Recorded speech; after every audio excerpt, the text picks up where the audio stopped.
Good afternoon, councillors, ladies and gentlemen. We've got a packed house today by the looks of it, so you're all very welcome. Can I remind councillors and officers to use microphones and request that those attending the meeting ensure that all mobile phones and other devices are in silent mode. And also to remind everyone attending the meeting that it will now be recorded and available on YouTube via the council's website after the meeting. Can I ask if there's any apologies for today's meeting? We have apologies from Councillor Anderson, who's been substituted by Councillor McDade. Apologies from Councillor Purvis, with substitute from Councillor McCall, and apologies from Mrs Margaret McFarlane. Thank you. I'd like to welcome Mrs Giles, and sitting next to Mrs Giles we have, well, we aim to please Mrs Giles. We have delighted to welcome Robert McCall and Fraser MacDonald, who are our new youth representatives on the Lifelong Learning Committee. You're very welcome. Personally, I'm absolutely delighted that we finally got through all the bureaucratic stuff and you're actually now here on the committee, so welcome both. Can I ask elected members if there's any declarations of interest in respect of business on the agenda? Councillor Sarwar. Financial interest in paper 7. Thank you. Moving on to requests to address the committee, we've had a request under Council Standing Order 66 from Councillor Barnacle, a local member for Ward 8, to address the committee. Can I have the committee's agreement that Councillor Barnacle be allowed to address the committee? Thank you. And can I have the committee's further agreement to vary the order of business so that we hear Councillor Barnacle immediately before item 5? Thank you. Okay, item 3 is the minutes of the previous meetings. So the minute of the committee of the 21st of March for signature. Agreed. Agreed.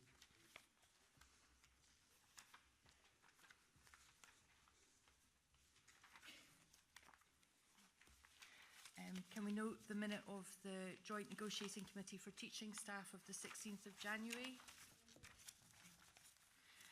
Item 4, appointments to the committee, is quite a long list here. Can we agree that Robert McCall and Fraser MacDonald from the Perth Kinross Youth Forum be appointed to the committee? That's it, formal. Sorry, Convener, can I just ask a wee question on that, if that's okay? I was just wondering if anyone knows if there are any other youth forum representatives on any other councils, if we happen to have that information. Helpfully, Mr McCarra from Education Scotland informed me that, despite my best interests, I think Falkirk may have had regular representation, but can we say we're the first in Tayside? Yes. Yeah. So hopefully, but regardless, it's hopefully a model that other local authorities will welcome, because we obviously have the statutory representation from churches, teachers and parents represented, but I think the opportunity for young people to be represented on the committee is a really worthwhile, useful, and to be encouraged. Yeah. Can we agree that Councillor Purvis be appointed to the Education Subcommittee of the Lifelong Learning Committee? Can we agree that Councillor Baird be appointed to the Perth Kinross Joint Negotiating Committee for Teaching Staff? And can we agree that Councillors Coates, Duff, Purvis, Rebick, Sarwar and Wilson be appointed to the Perth Kinross Educational Trust Committee? Thank you. Okay, Councillor Rebick. Thank you. With your allowance, I'd just quite like to make a point of order, if you don't mind. We're just concerned that the committee convenes today with a political imbalance inconsistent with the political makeup of the council.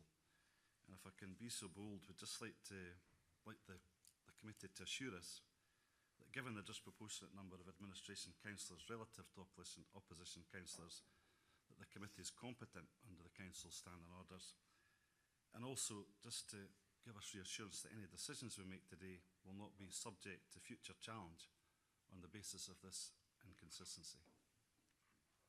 I'll ask Christina Flynn from Democratic Services to respond. At the council meeting on the 25th of April, it was agreed that Councillor Duff replaced Councillor McDade on the Lifelong Learning Committee, and this reflected the political balance between the administration and the opposition at that time. The withdrawal of Councillor McDade from the administration in January did not affect the balance between the administration and the opposition. On the 27th of April, the remaining independent members and Councillor Bailey withdrew from the administration partnership and formed the Independent and Scottish Labour Group. This has resulted in a change in the political balance of members across a number of committees, and this will be addressed at the council meeting on the 20th of June. Thank you, much appreciated. Thank you, Christina. Okay, moving on to paper 5, which is page 15 of your pack.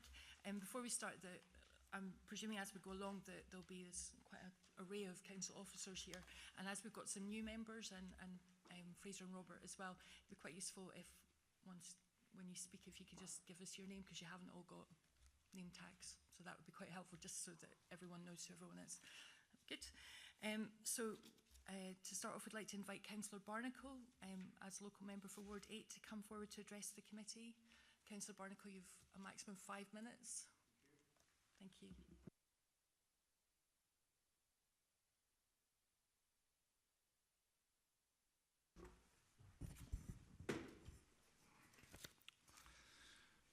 Thank you, Convener and Committee, for allowing me to address you on the issue of the proposed closure of Blairingone Primary School. As you may know from previous email, I am opposed to such a decision being made today, believing it to be premature and short-sighted.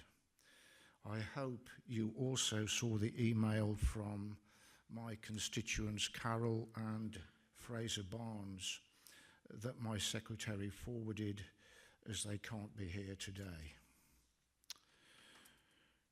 Throughout my time as a local councillor in Kinross Shire since 1999, I have campaigned to preserve the local school in Blairingone and will not be happy with an administration that carries out closure. This is a community that in my time has lost its church, inn, post office, shop and village hall, with the school being the last community facility remaining. The community requires reinvigoration, not regression, a fact recognised in the Kinross Area Local Plan of 2004, paragraph 520, identifying it as a settlement where a long-term development strategy should be formed. I set up the Fossaway Community Strategy Group many years ago to develop this strategy, a fact recognised in our current LDP, paragraph 7112. Paragraph 743 of our current plan states that the village school, which also provides community facilities, has capacity to support limited development. The strategy group produced a landscape capacity analysis map showing areas capable of development that was more ambitious than LDP1, but more in line now with the LDP2 settlement summary, showing a total area of 5.5 hectares. 10.5 hectares was the original developer submission at the main issues report stage. On the 18th of February 2017, in conjunction with my former colleague, Councillor Dave Cuthbert, and Perth Kinross Council officers, we held a well-attended and successful open day for consultation with the community on proposed zonings for development in Fossaway, including Blairingone. For Blairingone, per the Fossaway Community Council report of that meeting in May 17, a detailed proposal was put forward at the council's insistence by the developer. more than usual for a zoning, and it carried significant community support. So I cannot understand forward planning being sceptical about that. It also carries the support of the Kinross Ward Forum of Community Councils. In my letter to planning of the 2nd of February 2018, I supported the mixed-use site 74 on both sides of the A977 in our LDP2. This site is large and could accommodate significant development in the longer term that may help safeguard the future of the primary school. I understand the reason for suggesting 30 houses in a phased approach to growth in LDP2 was because the planners do not want the plan to appear contrary to TAPLAN's approach for tiered settlement development. But once this is past reporter stage, it could accommodate a larger development. Last Thursday, I had a meeting with the landowners and developer representatives in relation to this mixed-use site. They made clear their intention to produce a master plan for the whole site and to enter into early discussions with the planning service on a phased development of between 61 and 95 houses. I believe that contact has now been made.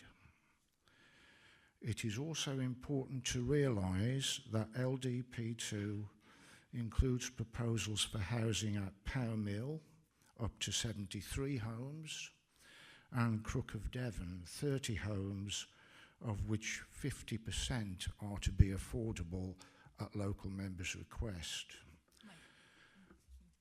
Whilst I understand that Fossaway Primary School just has capacity for current proposals in LDP2, it certainly couldn't accommodate the numbers envisaged in the master plan proposed. The community have issues with aspects of the figures in the assessment on the school and the catchment review. They are strongly against the closure per the consultation, but are not being listened to. I attended the consultation event on the school's future and know this to be the case. So for all the reasons I've outlined, I'm opposed to closure and at the very least request you defer a decision until the LDP2 situation and proposed master plan for Blairingone is clarified further. I would add that I have a number of emails from parents who have nothing but good things to say about the school in relation to their child's education. Thank you. Thank you, Councillor Barnacle. Would you mind waiting a minute? Yep. Do members have any questions directly to Councillor Barnacle? Councillor McCall. Councillor Barnacle, thank you very much for that. You've raised a couple of things that I wasn't sure of before. You've stated that the community has already lost various community assets like the church, like the hall, etc. Can you give me some indication as to why these buildings these are not being utilised? I think the church was possibly the result of changes in the parish, Salon parish situation. The inn closed, as a lot of rural inns have closed in recent times because of perhaps a government policy on drink driving, for example, is one factor that affects rural inns. I don't know quite why the village hall disappeared. The post office, again, I'm not sure. There's been a rationalisation of the post office service, as you're aware. So we've had a bit of a standstill, really, and that's why I'm saying that we need development rather than regression. Thank you. Any further questions, Councillor Forbes? Thank you, Councillor Barnacle. Just following on from that question, a lot of has been made of the school being the centre of the community. Do you know how many groups out with schooling meet within the community in the evenings or weekends or whatever? Or sorry, meet within the school building? I'm not party to full detail on that. I know the community council meet there because I go there for those meetings. And I know that the school has wider support. It's not just a one-teacher school. There's wider support. And I know that there are community groups that do use the school premises, but I'm not party to the full detail on that. I was going to say, would any council officers be able to clarify that? Carol? We've made inquiries into it, but we are not aware of any other community groups using the school or any formal lets of the school. It's not really a suitable place for events and things like a hall is, because it is literally a classroom and some other ancillary accommodation. Councillor Baird? Thank you very much. This is a question really about the community. I don't know whether if Councillor Barnacle can answer it. So I'm presuming the people who live in Blairingone at the moment, they and their children must go elsewhere for their community, to use community facilities? Or Well, it's a problem in Kinross-shire getting children to community activity with a very poor bus service at the moment, which needs improving. It is a problem, yeah. so, Councillor Barnacle, are you actually saying that the children who live in Blairingone are not taking part in any community events out with the area because they can't get to it? No, I'm not saying that. I'm saying their parents will have to take them. Councillor Barnacle, you made a comment about that you felt that, and I think you said that another councillor said this as well, that you weren't being listened to, or the residents weren't being listened to as part of the process. Would you like to expand on that? Because having been at the consultation event with officers, I certainly saw a huge amount of engagement with the parents, the residents and the wider community.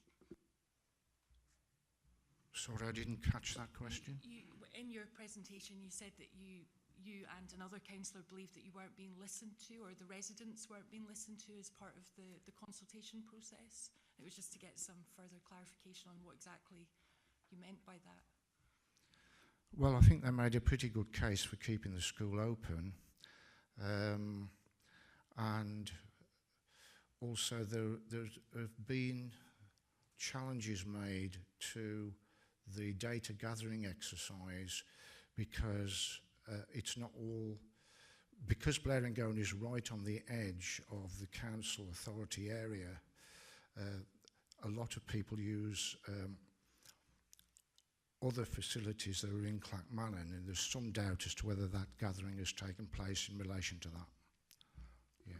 Thank you for that. I'll perhaps ask Carol Taylor, could you clarify? Because I raised this issue with Carol myself, recognising how close it was to the Clackmannanshire and Fife boundaries. So I think the query is in terms of the catchment review survey that we did, and there was a query about whether the NHS data we had included children who were from Clacks and Fife, because obviously it borders them. Now the NHS data does give us information for Clacks and Fife. It's based on postcodes and addresses, not what GP you attend. However, the survey was not based on the NHS data. The survey actually went out through the school and a local nursery, so it was to individual parents. thank you for that. Councillor McDade. Thank you, Convener. Councillor Barnacle, you talked a lot about the LDP phasing and the allocation within the LDP. Would you say that the Blairingone community is perhaps much more supportive of development locally as a will to sustain the school role than perhaps other communities in Kinross-shire in terms of wanting to see development? Yes, that's been the case for some time. Councillor Reid. Hi, Councillor Barnacle. I just want to ask you about the potential development. That, as you pointed out, Blairingone is an ex-mining village, and there is a clue there it's surrounded by old mining workings. There is a development on the road to Salon coming off the A977, which was developed about 10 years ago and is just a concrete base.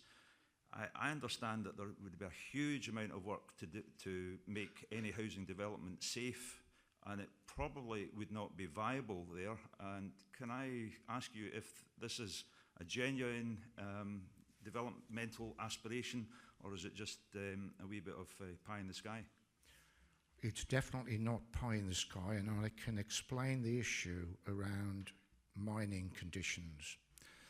The original site to the north is where most of the mining condition problems are. And it is true that that part of the site has not been developed because of the costs of restoration of the site, although it's not impossible. The plan that came to the February 17 consultation had community facilities on that part of the site and the housing element on the south side of the road where there are not similar mining conditions. There is one objection relating to the south side of the road, but it is not in relation to mining.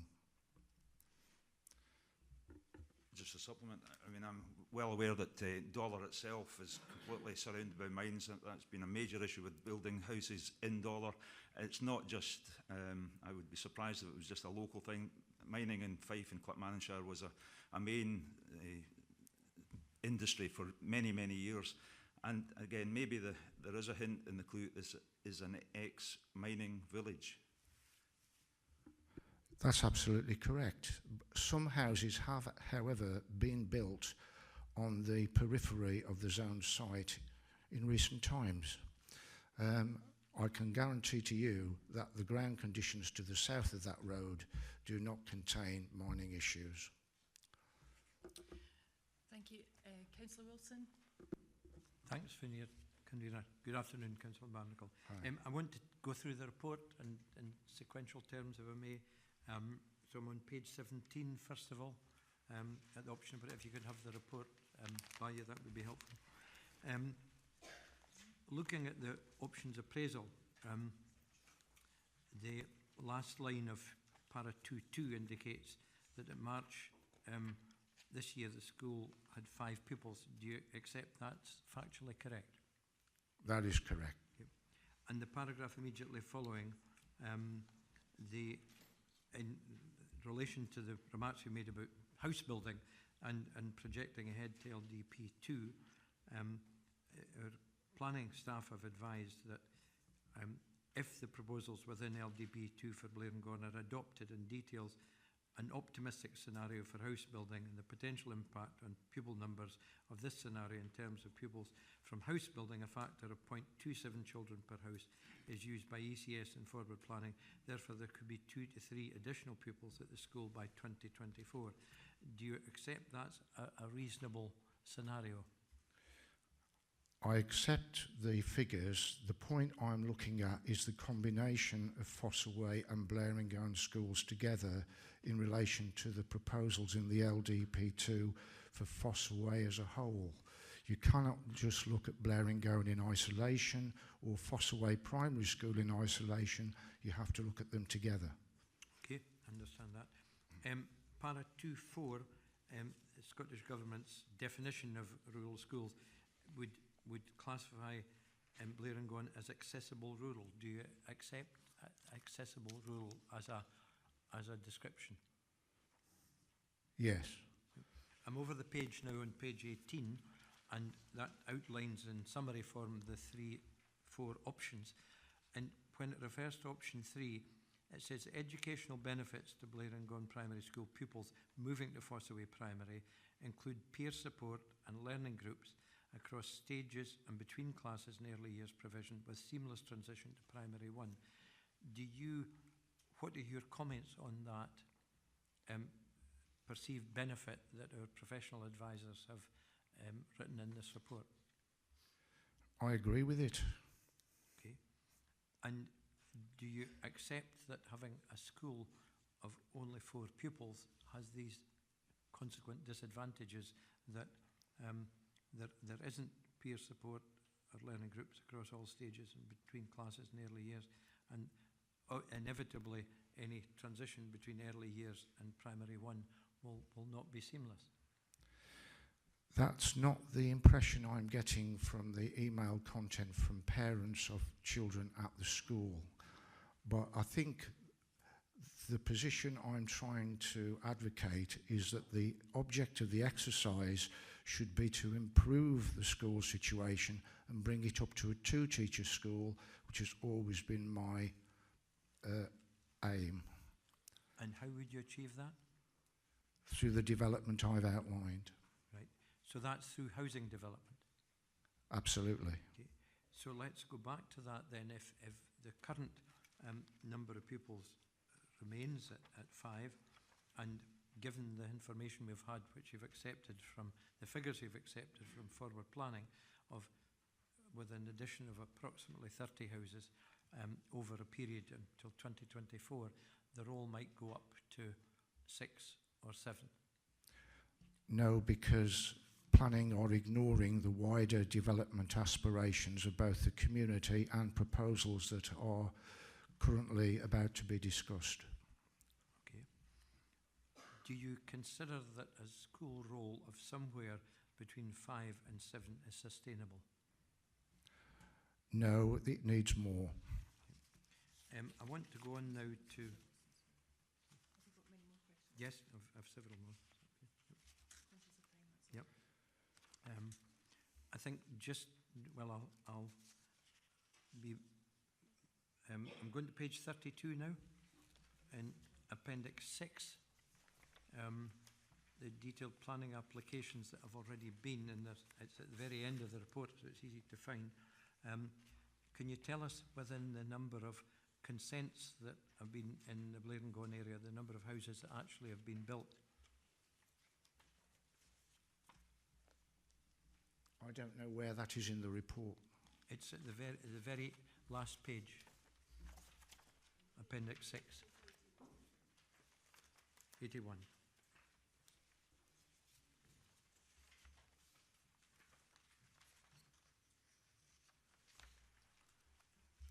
That seems correct. Okay, thank you. And my last question, the convener will be pleased to know, on page 35, the number of, the table in the middle of that page there, primary school age pupils living in Blairingone Primary School catchment area attending PKC schools. The census in 2017 indicated that there were 12 pupils attending other schools. Do you accept that? Yes. And at Blairingone catchment, pupils attending other PKC schools, at the bottom figure of 8. Do you accept these figures that are accurate? Could you ask me that point again, Sorry. Councillor Wilson? I'll take the top line there on that page. Primary school age pupils, at the 2017 census, 12 primary school age pupils were attending, from the Blairingone catchment area, were attending other PKC schools. I think there's a reason why that is the case. Parents are reluctant to put their children in a one-teacher school, although I do have emails that suggest to me that it's not been detrimental from parents with children at the school. But that is the reason why they're going elsewhere. I would fully agree with you that unless we move it in the long term to a 2-teacher school, it's not sustainable. Thank you. Thank you very much, Councillor Barnacle. Okay. I'd now like to invite Sheena Devlin, Executive Director, to introduce the report. Thank you, Sheena. Thank you, Convener. This paper is about the options appraisal for Blairingone Primary School, and it was agreed that an options appraisal should be carried out on Blairingone Primary School due to under-occupancy. This was based on figures at Census 2015, when the school had a pupil roll of 7, at that time giving it an occupancy level of 28%.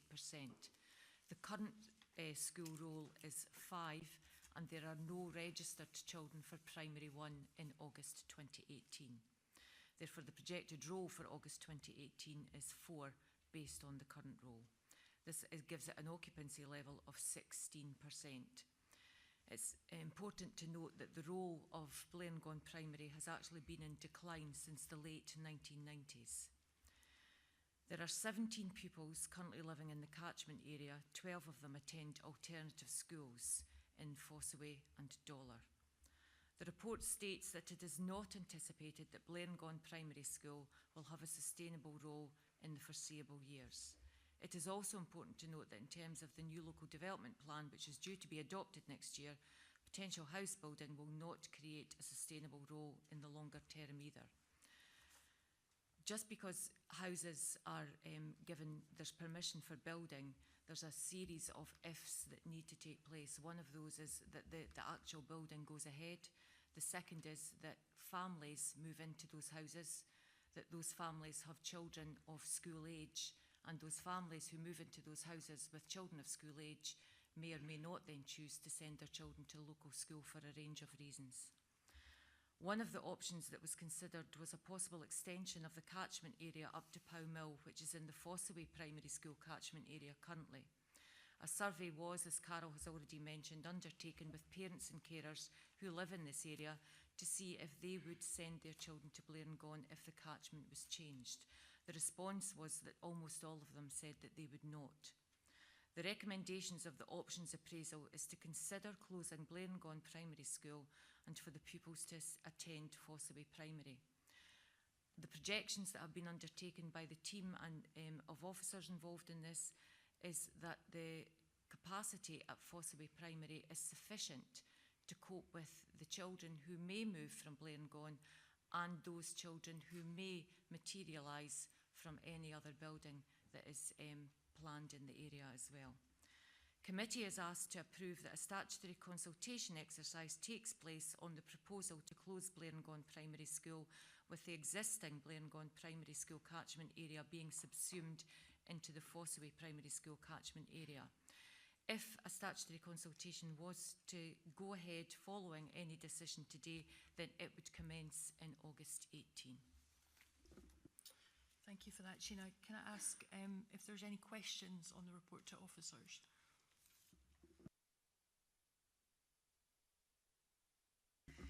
Councillor McCall, then Councillor Duff, then Councillor McDade. Okay, I have a couple, if that's okay, so bear with me. Thank you very much for the details that have come out. I just want to get a little bit more clarification on the catch.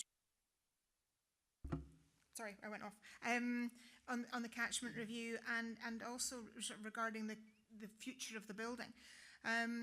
We've looked at a catchment review, and basically we're being told that nobody would change even if we extended the amount or the area of the school roll. Is that correct? I'll ask Carol Taylor to come in on this as well, but the area, as has already been mentioned, borders other local authority areas, and therefore we're restricted in terms of where expansion can actually, if it was given the go-ahead, take place. And so there was a particular area around Pow Mill, which is currently in the Fossaway Primary School area, that was looked at as the possibility for an extension of the current catchment for Blairingone. The parents of children who had are preschool and school age were contacted during that process, and the feedback from that was quite limited, actually, first of all in terms of those who did respond, and of those who did respond, the overwhelming majority said that they would not consider changing school. Carla, I don't know if there's anything else to add to that. We contacted 13 families. There are 15 primary school age children living in that area, but fewer than 5 nursery age children. And as Sheena said, 3 out of 4 of the families that did respond said that they wouldn't send their children to Blairingone. In terms of creating a sustainable school role, we would have had an expectation that all of the families, or a very large number of them, would have had to send their children to the school.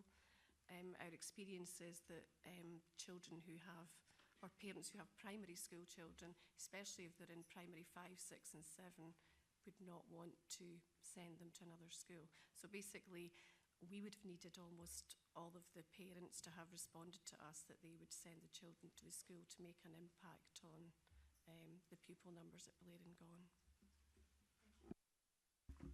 It's a different question, but thank you for that. I'm actually going to ask, because I believe Gilton, I think, Peter, I might actually have to ask you this question.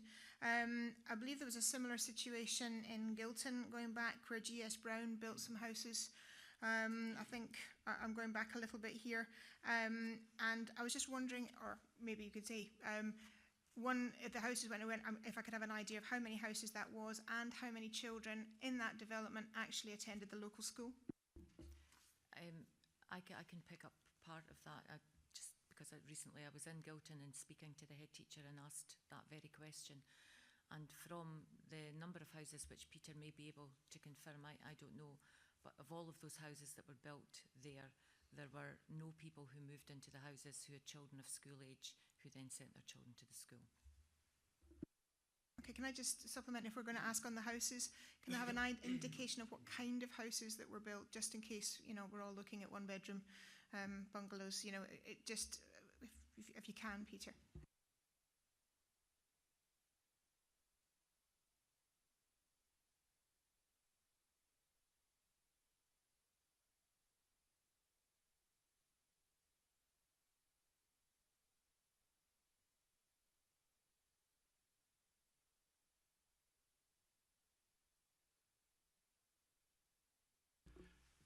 I should introduce myself, Peter Marshall, Strategy and Policy Manager in Planning and Development. The market is buoyant with first-time buyers who tend to be concentrating in the urban areas, and the rural areas, developers are reporting that the market is the downsizers, what they call the grey market. So they may be moving into 2 or 3 bedroom houses, but there is a tendency for them to have passed the stage of having children. But I would say what we are seeing built since the recession has been a move towards smaller houses rather than the 4 or 5 bedroom ones which predominantly builders were producing pre-recession.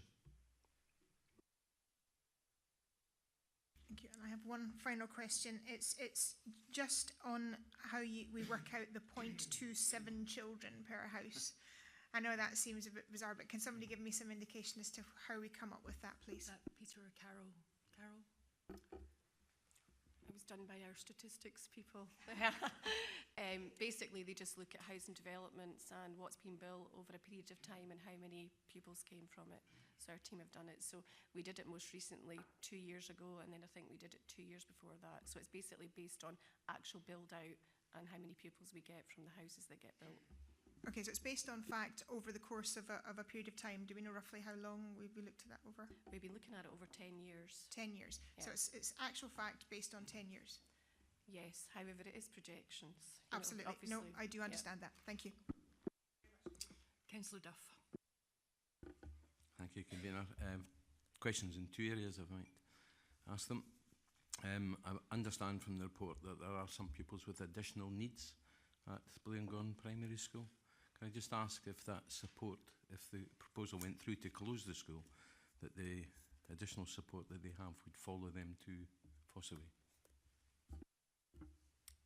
Any youngster who has an identified additional support need for which additional resource is required, whether that's a physical or a human resource, that resource would remain available to those youngsters for the duration of the needs. Not all needs are enduring and some come and go.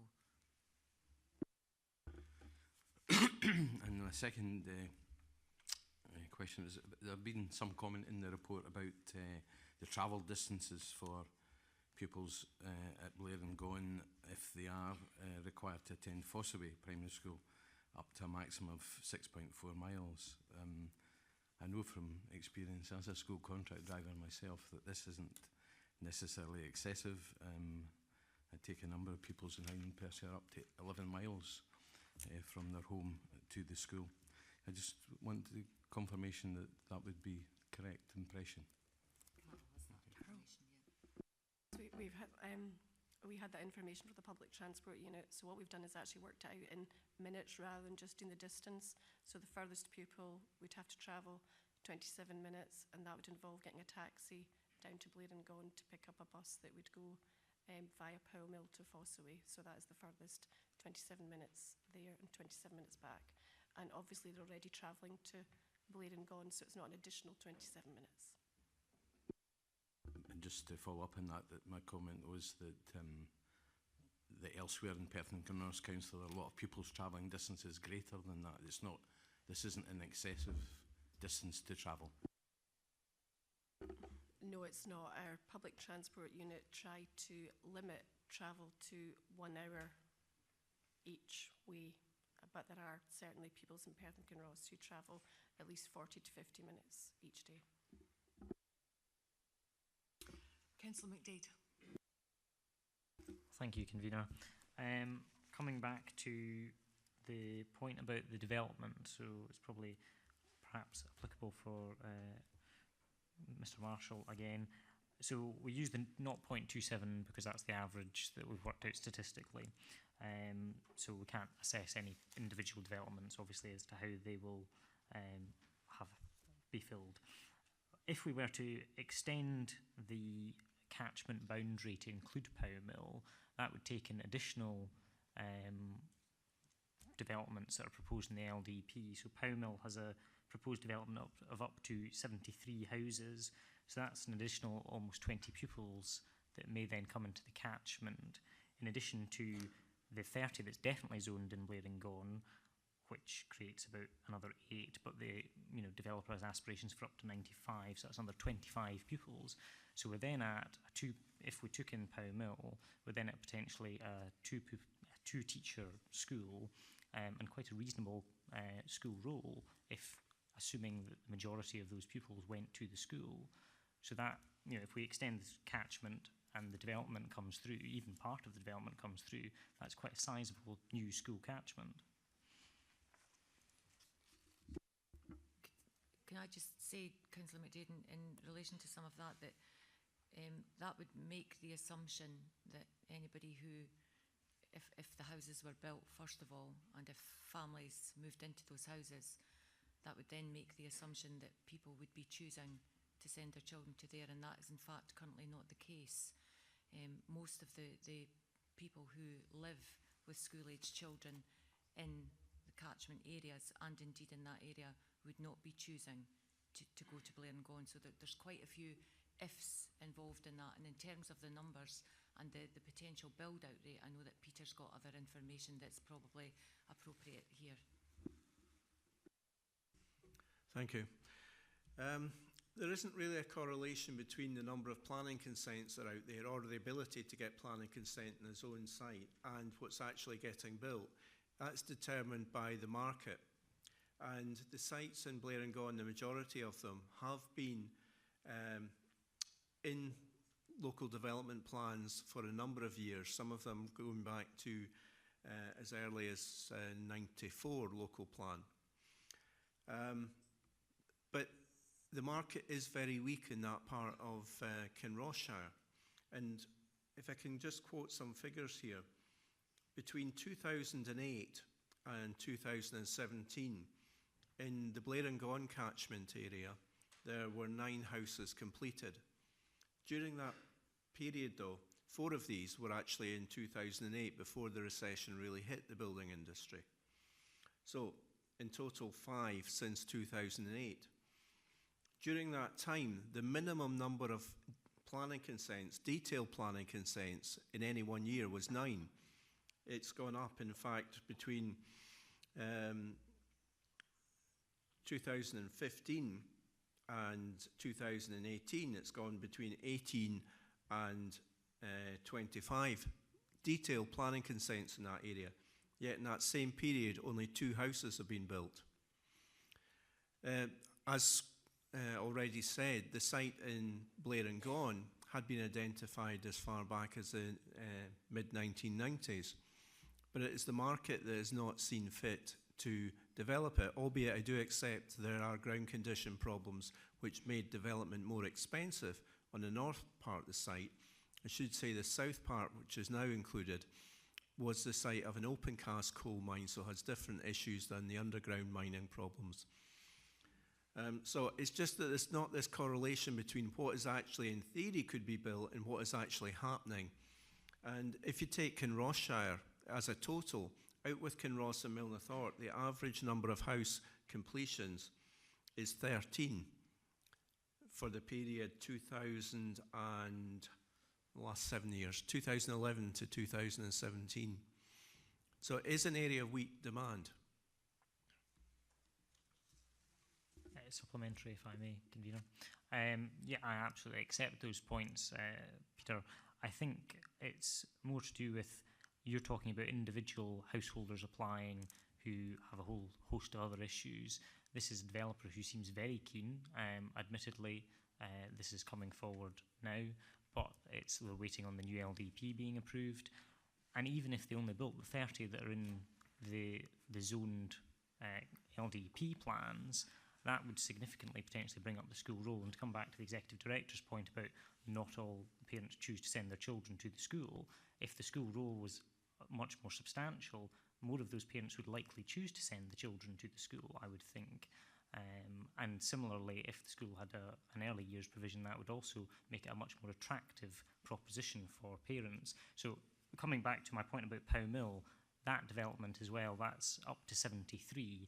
If that was to be included, that's another potential 20 pupils on the 0.27 ratio. So that would create a much more substantive potential school roll. Yes, but I do make the point that the Pow Mill developments could have been developed any time over the last 10, 15 years. Blairingone, we could have had an application for not just the original site in the north side of the road, but the area to the south was within the settlement boundary. But presuming it got a consent, which if it goes through the examination process, there's no reason to presume it wouldn't, it is still the market which will determine the rate that they are built. And whilst you might see a small burst at the beginning, a development site like that may sell 2 houses a year. There are, ample opportunities around, which I would say in areas which have a more buoyant demand. There's a major development just across the border, Forest Mill, I think, in Clackmannanshire, over 1,000 houses. Nothing's been delivered in that site either. The Crook of Devon site, which Councillor Barnacle referred to in the local development plan, again, if it goes through the local development plan and is subject to an application, I suspect it is more likely to attract demand than the Blairingone one. So I'm very sceptical, and I think Councillor Barnacle referred to my scepticism. It's about the market, not the ability to get a planning consent. I appreciate that, but there are, as you've said, the housing market is beginning to recover now, and there are sites that have been zoned for a long time, including in my own ward, where developer interest is now at a position where they are now wanting to build, and that we have a position that the market is now dictating that people are going to start buying houses again, and that has picked up the market. And indeed, as you said, putting it in the LDP doesn't mean that it gets built, but in this case, we do have a developer that is actively interested in the site in question. I would say the market demand is fairly static, we think, over the last couple of years now. It's certainly improved rapidly since early 2000s, but 2010. Roughly around 600 houses per year have been built over the last 2 years. That's down from our peak of about 850 pre-recession. But the activity is concentrated in the main settlements, Perth predominantly, but the smaller rural areas are weak. And part of the reason is the development in economics. If a developer starts to open up a site, they're borrowing generally from the bank for this, and the bank wants to see a quick return. If you can only sell 2 houses per year, it takes a long time to recoup the money in that, and banks are nervous about lending. So that's why developers go for the sites where they feel they can guarantee a fairly high turnover of sales. Thank you, Peter. I have Councillor Forbes, then Councillor Ribbick, and finally Councillor Baird. Thank you, Convener. A couple of questions all rolled into one. Can someone just remind me of when the school estate review was started? can I ask when Blairingone first came onto the radar for the school estate review? And if closure is deemed to be the right option, how long will that take and what would the process involve? Carol? November 2016 was when Blairingone became part of the school estate review, along with all of the other schools that are in phase 1. Can you do me your next questions? Sorry. And what would be the next step if closure is decided on? Karen. Thank you for your question. As the Executive Director indicated, if the report to proceed to statutory consultation was approved today, the intention would be that that would commence in August. In terms of the overall timescale, our statutory consultations would generally take between 10 and 12 months from start to finish. The starting point of that would be that the Council would contact all the statutory consultees to inform them of the consultation, and we have a requirement to publish a proposal paper which we invite comments on during the consultation period. There would also be a public meeting, etc. We are required to publish the outcome of that consultation for any comments, and the final decision would then come back to Lifelong Learning Committee to determine whether or not the proposal was to be implemented at the end of the statutory consultation. With the proposal being a school closure, at the end of the process at committee, the Council is then required to inform Scottish Ministers of that decision, and we would then await a decision from them. So it is a lengthy process before any final decisions following a consultation can be made. Councillor Ribbick. Thank you, Convener. I'm trying to resist temptation to remind Councillor Reid why Blairingone became an ex-mining community several years earlier than it may have been otherwise, but my question is just around how incumbent upon Perth Kinross Council is it that we consider the ramifications to the wider community, or do we just look at the school in isolation?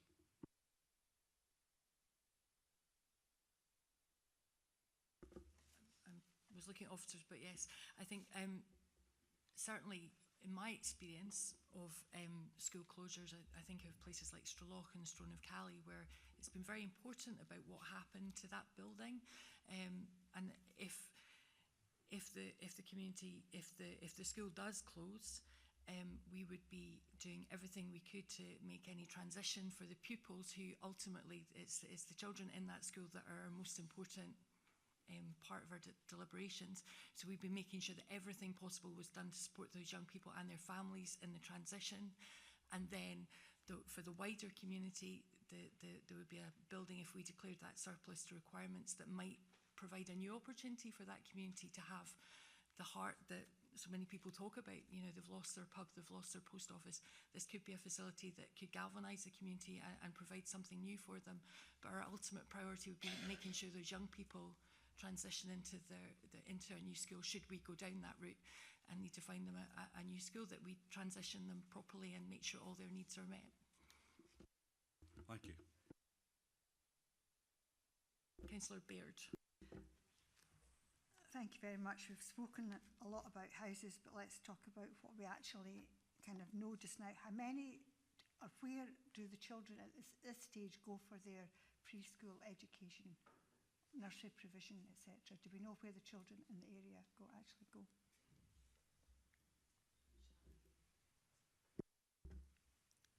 We know that the nurseries around the area have children from the catchment area from Blairingone. So some of the children go to Dollar Academy. There's a nursery there at Strasdevon. Some of them go to Fossaway. There may be others that go other places.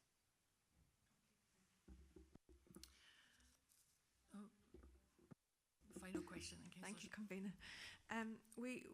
You touched earlier on the provision for ASN within the school, and my understanding is that there are pupils with those additional support needs. And yes, obviously we have a statutory duty to provide that wherever they go. But my question is, can you offer a little bit more of a detailed insight into how that will change for that young person? So going from a school roll of 4 or 5 and the environment that they've been used to within that, what provision is provided in Fossaway, and how will that be different for that young person? I don't think it would be appropriate to talk about any one individual youngster counsellors are, because they could be identified. However, in relation to additional support needs, what we find is that often youngsters can benefit from greater peer support in other establishments that can also contribute to their all-round development. But in terms of any particular additional support need, whether that is around, as I say, somebody like a pupil support assistant working with them, or whether that's outreach work from a range of other services, that would all continue and just be part and parcel of the education offer that is provided for any young child who is entitled to that. Thank you, Sheena. Councillor Wilson, and then that is us finished. Promise the convener I would be brief. It's a question really for Peter Marshall and Carol Taylor.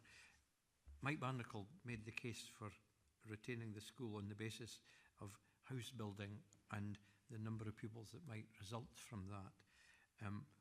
Given what Mr. Marshall's already said, you might want to add something to that, and the table that we have on page 40 of the capacity of Fossaway Primary School, which is 150, and even if the Blairingone Bairns transferred there, the capacity could go up to 117, is it what the table says.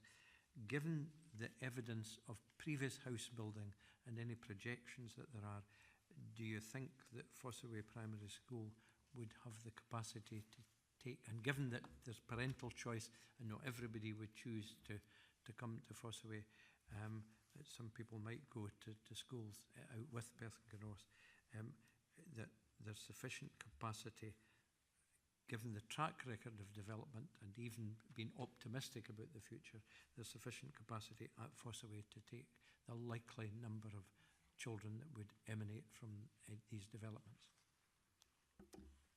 Thank you, Councillor Wilson. The table 6 on page 40 actually does include house building. There are 45 houses included within the table, with 12 pupils coming from there. Another thing I'd like to add is that actually the pupil numbers within Fossaway are decreasing. There are sort of higher numbers of pupils going out than there are coming in, so the house building would support the role of Fossaway Primary School. Thank you. Thank you very much. I'd like to move the report.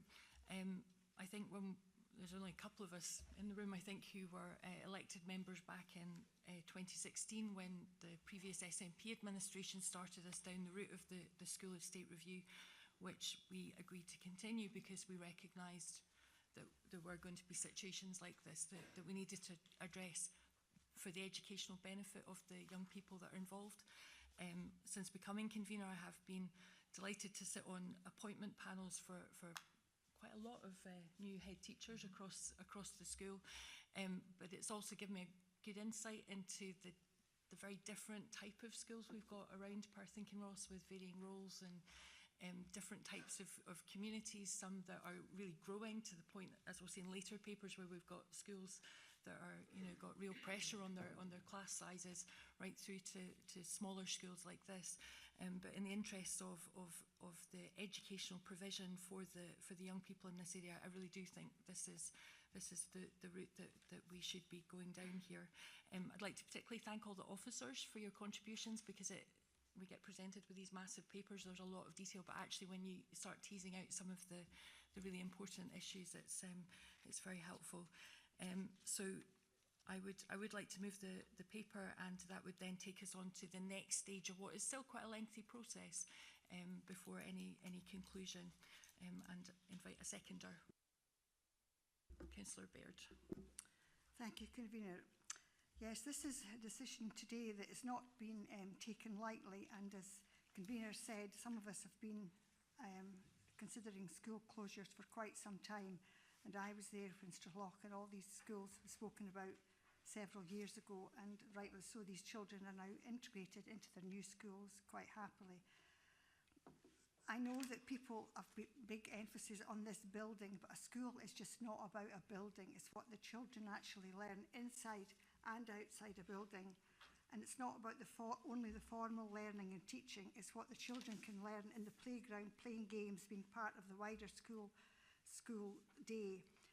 And I think the children who are only maybe the one person the same age, or could even be the only boy in the school or the only girl, they must feel they are sort of missing out. And to move along the road from Blairingone to Fossaway is not particularly far. And as we've already heard now, Fossaway role is slightly decreasing. This moving the children from Blairingone onto Fossaway is going to strengthen Fossaway School as well. And actually, we've just recently appointed a new head teacher for Fossaway School, and I'm sure it's probably the best thing in the long run for the children of Blairingone to move on to Fossaway. It's probably sad for the community, but it's also an opportunity, because if the community really care about the building, they could have the opportunity to buy the building and do what they wish with the building and become a community again. So I'm reluctantly, as we all have to do, make these hard decisions, second the motion. Thank you, Councillor Baird. Can I ask if there... Oh, Councillor McDade. Yeah, thank you, Convener. I am opposed to the closure of rural schools in general, and indeed in the case of Blairingone, and I think Councillor Barnacle, my independent colleague, outlined a number of reasons why he doesn't think it's appropriate and it's too soon to judge, and I agree with him. Councillor Wilson, I think it was, said when we were considering the paper in relation to Logie Ammond that we would set the community a challenge and review it in 5 years, and if the school role hadn't improved in the 5 years, then it would inevitably mean likely closure at that point. And that was after Logie Ammond had already had a boundary review.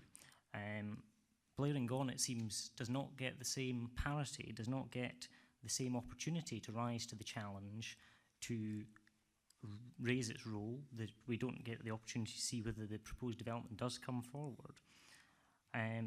Do we want our children to be travelling long distances to school? No, in my opinion anyway. And what's the quality of life from that? Having sat on a school bus for an hour and back, it's not fun.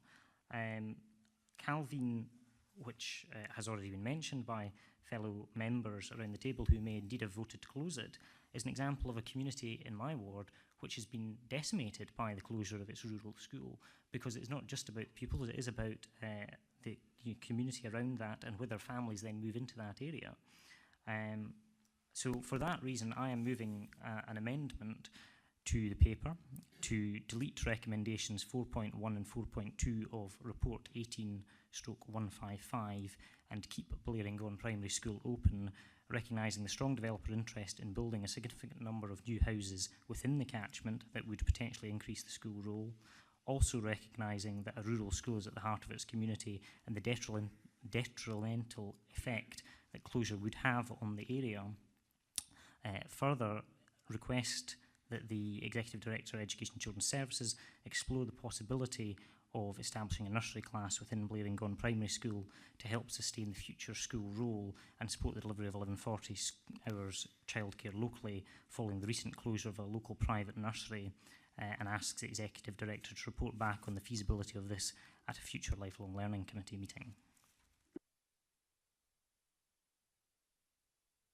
Councillor McDade, can I ask if you have a seconder for your amendment? I hope so. Councillor Reddick.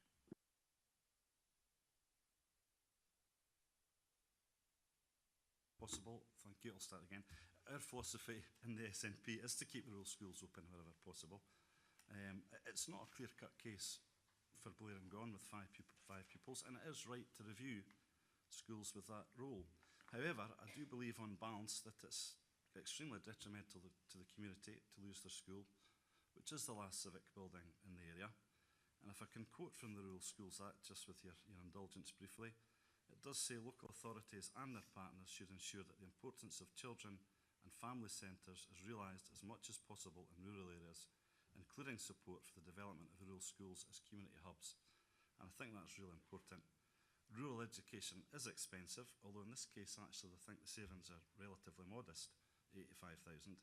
But rural education is expensive, but the community and Scotland as a nation, in fact, are far richer for it in many other ways, and I'm happy to second Councillor McDade's motion. Councillor McDade, do you have copies of your amendment to circulate? I do have a number, yes. Probably only 102 for committee.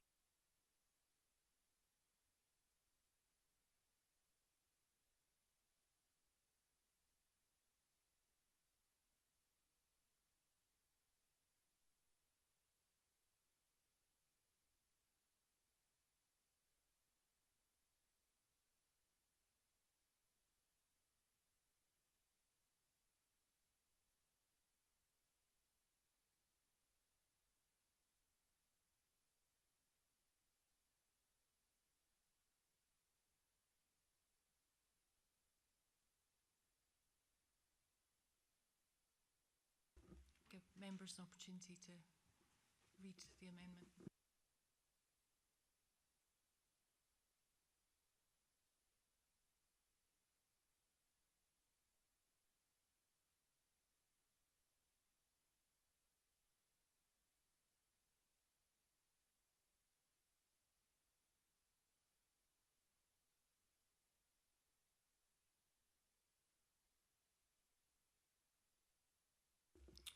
Okay.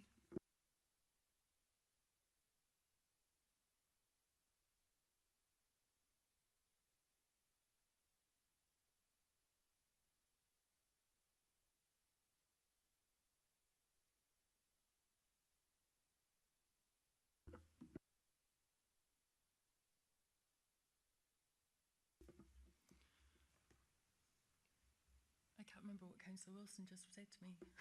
Sorry, Sheena threw me with something else. I'm getting advice from my vice convener, but I've forgotten what it was. Quite happy to say in public on YouTube what I said. It may be that the officers have got any comments on the proposed amendment since it's been put forward. Do the officers have any comments on the proposed amendment or clarification? There would just be one point of clarification, Councillor McDade, in relation to your comments about Logie Almond, that some time ago there was a proposal brought before a committee to undertake a catchment review, but there wasn't actually a catchment review ever undertaken. Thank you for that clarification, Sheena. Invite contributions to the debate on the motion and the amendment. Councillor McCall, then Councillor Forbes. Thank you, Convener. First to raise my hand on all of this. I don't think there's anyone around this table that wants to be sitting here looking at the prospect of closing schools. That's not what we're here to do. But if we really are looking at the education of the children that are there, and that is the all-encompassing education, then we have to take into consideration that 4 pupils in a school is not providing the full, all-rounded education experience that they should be getting. If we even look at the possibility of ASN and the special needs that are required, putting in a transition at any time to a bigger school, which they are going to have to face at secondary level, it seems bizarre to me to not look at that and take that into consideration at an earlier stage where we can actually look at actively helping children in a smaller capacity to deal with the issues that could possibly crop up.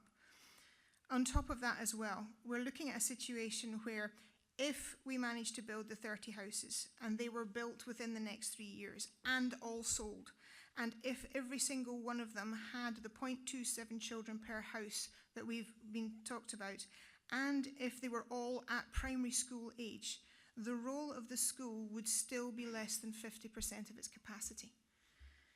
So we would be looking at 0.54 of the children per house to actually be able to bring that up to the 80% that actually started this review in the first place. We've given the developers opportunity since 1994 to develop the land in this area. We are being asked in this amendment to continue to give that opportunity to the developers to go ahead and do that. There has to be a point where the needs of the children, their all-encompassing education, has to come first. And that is my contribution to the debate. Thank you, Councillor McCall. Councillor Forbes. Thank you, Convener. Just a couple of things. Councillor McDade talked about an hour's journey on a school bus. Now, I'm not sure what kind of buses we're using these days, but Google Maps is telling me it's 5.4 miles, and by bus will take less than 10 minutes. Councillor Rebick was talking about the SN... Sorry? Buses have to stop to let children off. They don't just throw them off at 30 mile an hour. Thank you for that.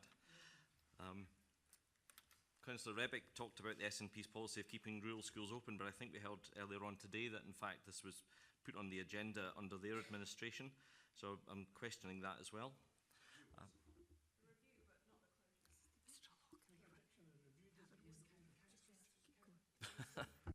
Councillor Forbes is making his contribution. You'll get your opportunity, Councillor McEwen.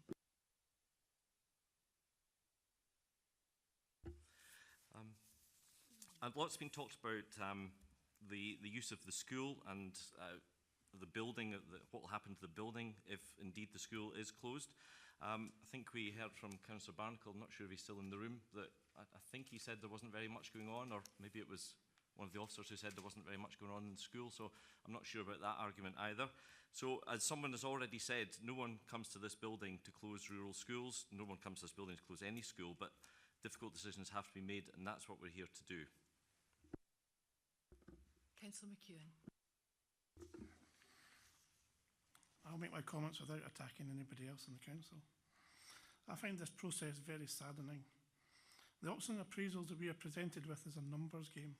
We've actually talked in the last hour more about mathematics than we have about children, rural communities and developing those communities. And these children aren't a numbers game. And other people have said that, but that's all we've talked about is numbers and money. And that's not what it's about. You know, facilities at schools are as important as the school numbers and the school sizes for parents to choose those schools.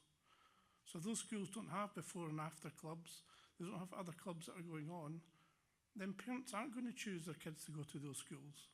You know, what have we been doing in the last few years to encourage these developments within our rural communities? Or we just wait till the schools fall apart or their numbers reduce so that we can shut them because it'll save us a few £1,000s? I don't think that's acceptable. There are enough children who live in the catchment area. Their parents choose to send them elsewhere, into private schools and into other Perth Kinross schools. But what's happening because of that is that we are causing the decline of our rural communities. And I think that that decline is more important than any cost saving that this council will make by closing the school. Thank you, Councillor McEwen. I feel obliged to remind you that it was your administration that ran this council previous to May last year for 10 years.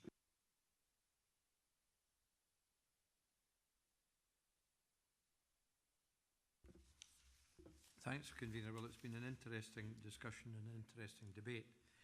Mr. Marshall and Mrs. Taylor gave clear evidence that even with the most optimistic analysis of house building and the ingress of parents of childbearing age, that Fossaway Primary School has got the capacity to take the numbers that there would be any likely increase. Councillor Barnacle, who I respect for his views, predicated his argument on if we keep Blairingone, it can soak up the surplus demand once all these houses are constructed. We heard very clearly from Mr. Marshall about the weak nature of the development and market in this part of Kinross area. And I think we need to take cognizance of the actual hard facts. Councillor McEwen said about numbers, but there's hard facts in the evidence base that we have had from a senior officer of the council, the number of completions, not planning applications, of completions of houses that there have been. So in view of the evidence that we've had both in the report and brought before us today, I think that they're clear that given even the most optimistic house building rate in the whole Fossaway Blairingone area, Fossaway can cope with the demand, and Carol Taylor indicated that there's already substantial house building potential added into the figures for the likely attendance. Councillor McDade indicated his concern about the matter. First of all, we have a situation quite parallel to Calvin, you might be interested to know, where basically parental choice, and this is a large part of this, Convener, parental choice made decisions about taking children to a larger primary school that offered a better variety of experience for the children. And that's what we need to worry about, not buildings, not costs, not numbers, Councillor McEwen, but the best educational choice for our children. And I sincerely believe that on balance, the best choice is to proceed as proposed in the report. Councillor Rubik, helpfully, it raised the issue about the building. And I think that's been answered well by my colleagues here. Freeing up the building might, in fact, help reinvigorate the community. And I saw, Councillor Rubik, that you nodded at that point. You don't need to nod again, but that's okay. I hope so. The reality is, I hope I'm not boring you too much when we're dealing with these important matters, Councillor Rubik, that involve the future of the children. Parents are voting with their feet. We should make a decision today. The Logie Ammon situation has been mentioned. There was a representation came along that made a good case for having another look at Logie Ammon. The figures were substantially different, and there was some clear evidence that there could be a growth in the number of children going to Logie Ammon School. We made that decision on that basis. So I don't think it's about numbers, money. It's about educational experience. Thank you, Convener. Thank you, Councillor Wilson. Any further contributions? No. In summing up, I agree with the comments that were made by Councillor Baird and Councillor Forbes that none of us want to be here in this situation. Ideally, we'd have every community with massively thriving, loads and loads of children, the way it was in the old days when all the farms employed dozens of workers who had lots. I know out in eastern Perthshire the changes in community demographics. Disappointed in the amendment, in particularly the second part about the nursery provision, because we had lengthy discussions in here with officers, and I don't recall a big lobby by either councillors. You've had your contribution, Councillor McDade, by councillors at that point about installing rural nurseries in all of our rural schools. There was no dissent from the strategy that was put forward by officers at that point. So I find that a little bit disappointing.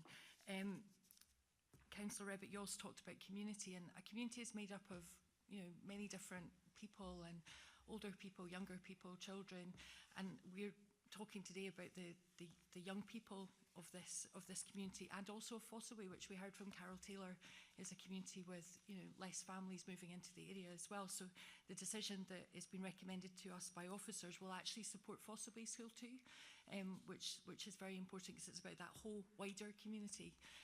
We will do everything we can to work with the community of Blairingone as this process moves forward, but right at the very heart of it is the interests of the young people at that school and the other children that live in that community.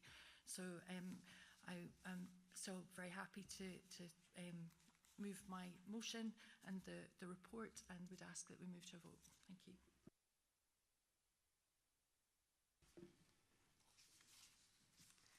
Councillors, we have before us agenda number 5, report number 155, the auction appraisal for Blairingone Primary School. We have a motion by Councillor Shire, seconded by Councillor Baird, to move the paper as detailed in the report. We have an amendment moved by Councillor McDade, seconded by Councillor Wiebeck, which is detailed in the amendment circulated to you. Would you like me to read out the amendment, or are you happy just to go with what you have in front of you? Okay. When I call out your name, could you please tell me if you're voting for Councillor Shire's motion or Councillor McDade's amendment? Councillor Kathleen Baird. Motion. Councillor Audrey Coates. Motion. Councillor John Duff. Motion. Mrs. Pat Giles. Motion. Councillor Angus Forbes. Motion. Councillor Ros McCall. Motion. Councillor Xander McDade. Amendment. Councillor Tom McEwen. Amendment. Councillor Beth Pulver. Amendment. Councillor John Wiebeck. Councillor Crawford Reid. Motion. Councillor Fiona Sarwar. Councillor Caroline Shires. Motion. Councillor Willie Wilson. Motion. The motion is carried 9 votes to 5.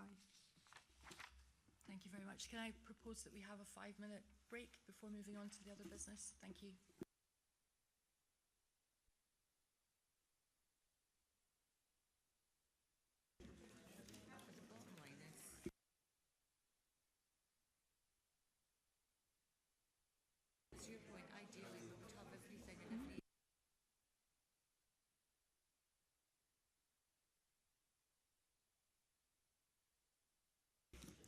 Thank you, councillors, ladies and gentlemen. Moving on the agenda to paper 6, the expansion of early learning and childcare. I'm just looking for my notes, which I have now moved.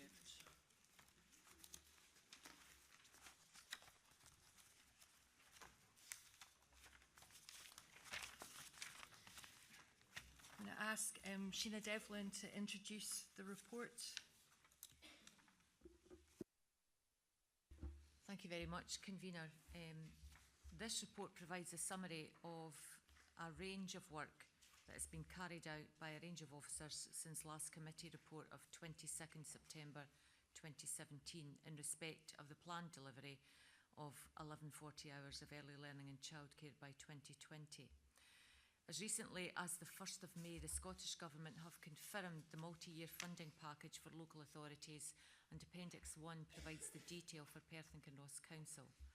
Section 2 of the committee report outlines a key summary of the proposed delivery model within Perth and Kinross Council in alignment with the 4 principles contained within the Scottish Government's guidance, A Blueprint for 2020, the expansion of early learning and childcare in Scotland.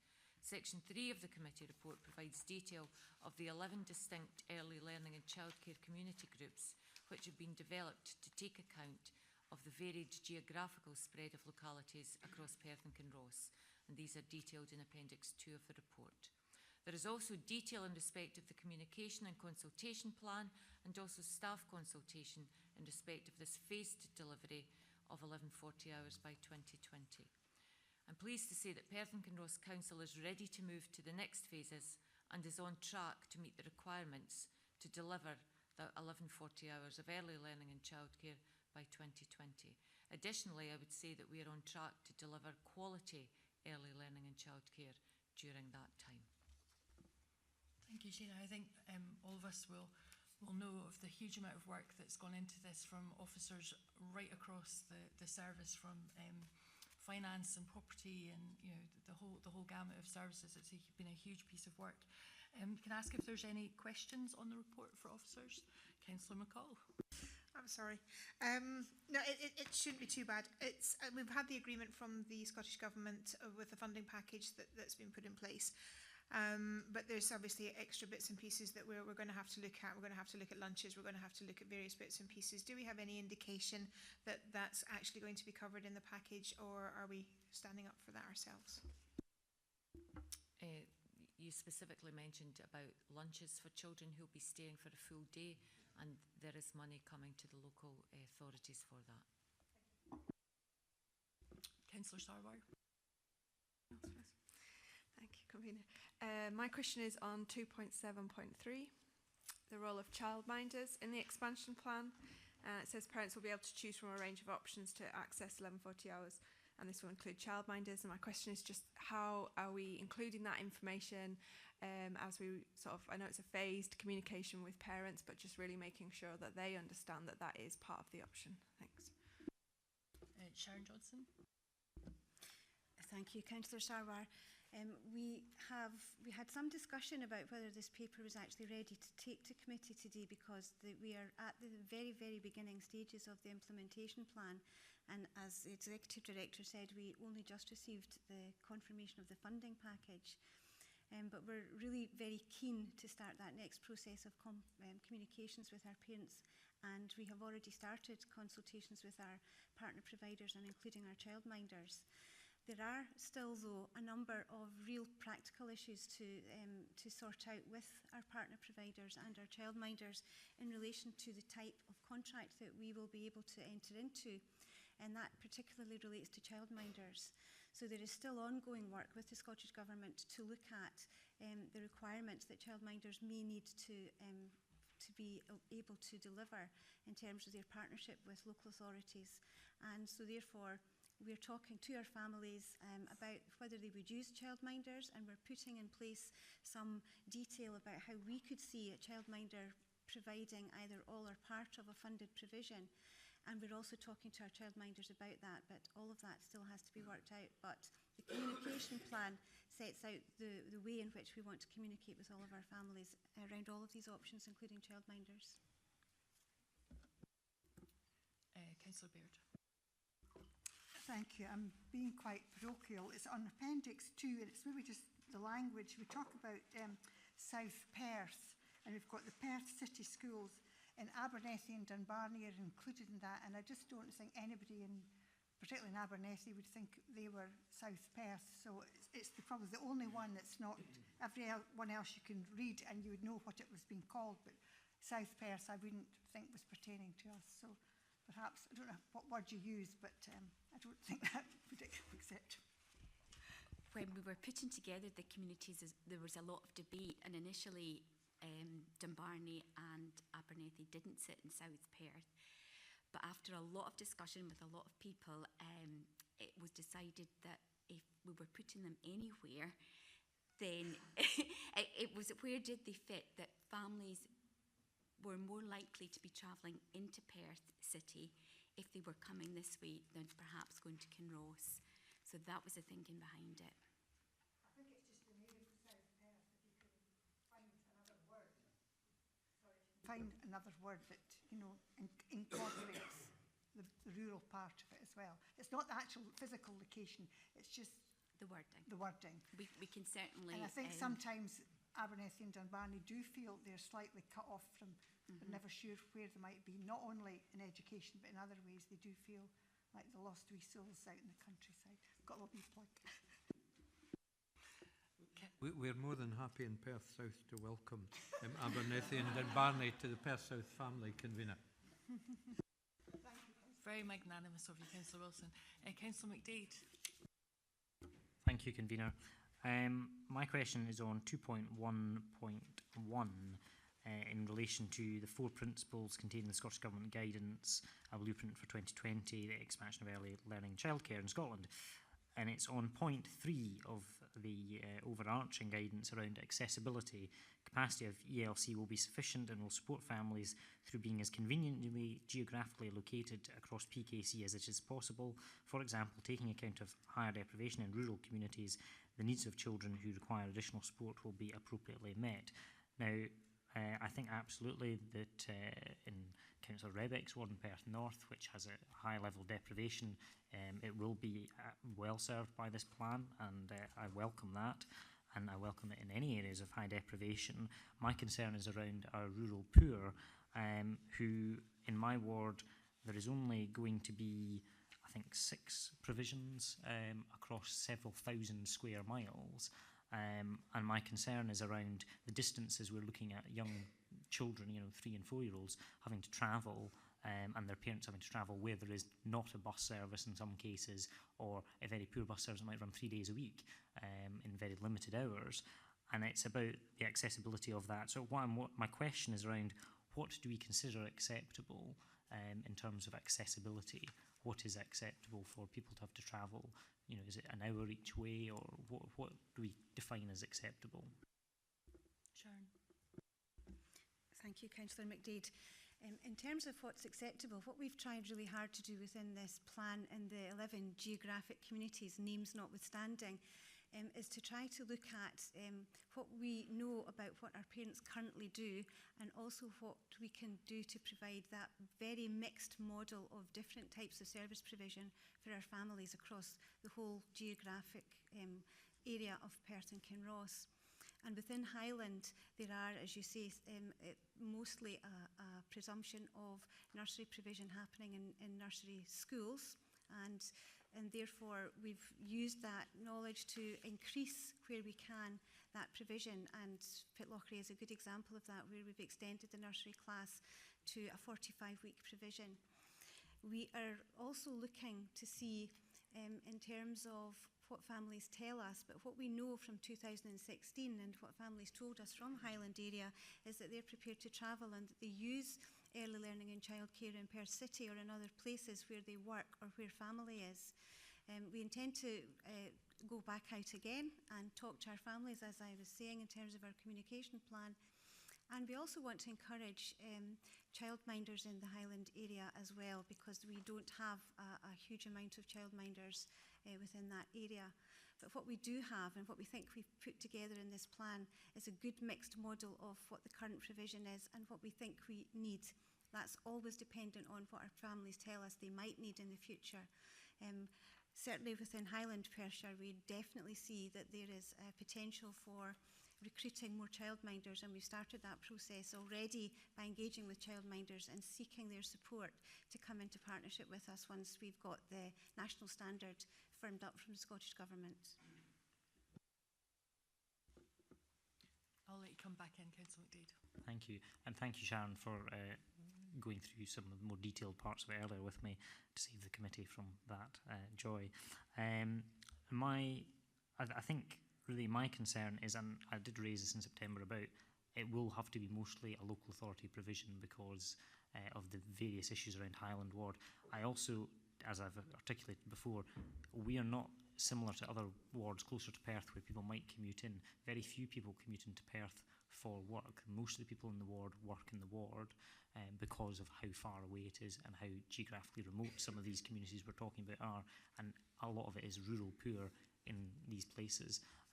So I'm looking forward to hearing more from the consultation once you've been out to parents to consult on that, and I hope that we can see the details of that at a future committee meeting when it comes forward. Councillor Forbes. Thank you, Convener. My question is on 2.9 regarding the Tayside Collaborative, and without wanting to get again parochial, my ward sort of sits neatly in between Dundee and Angus boundaries, and I was just wondering if you were feeling that you were getting political collaboration across the three authorities, or if you could foresee any problems down the line.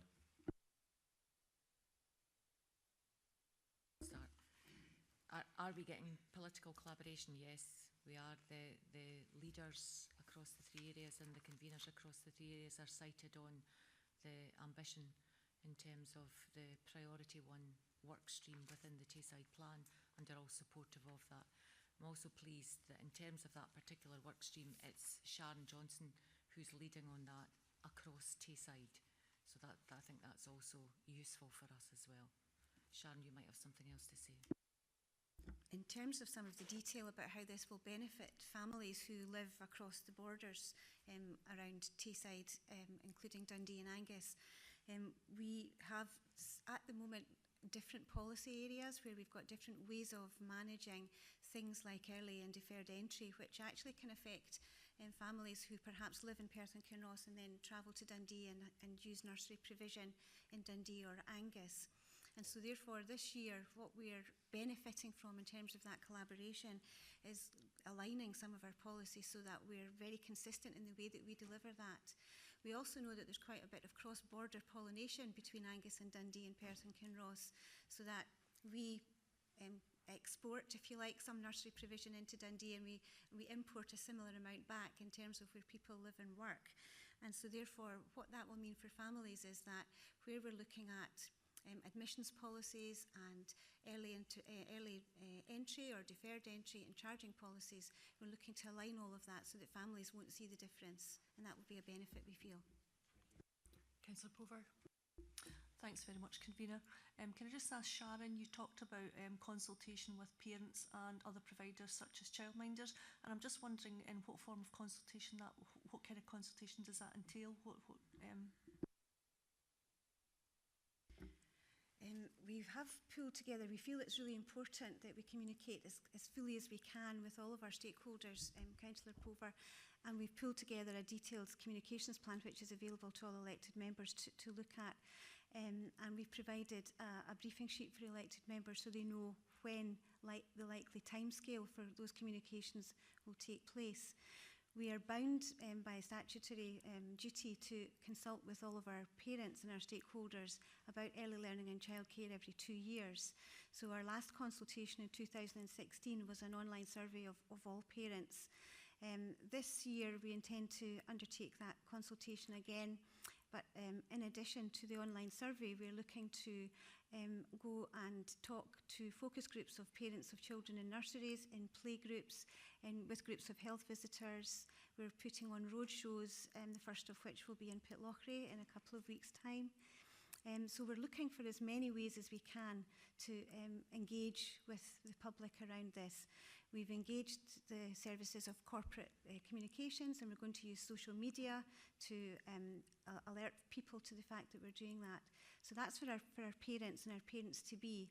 In terms of our stakeholders, we've already had a number of meetings with childminders and partner providers, either together and separately, to talk through what they need in order to make sure that they remain in partnership with us and that they can deliver the quality that we want them to deliver. And we have regular meetings with them and will continue to do so. Thanks very much, Sharon. That sounds very comprehensive. Thank you. Any other questions?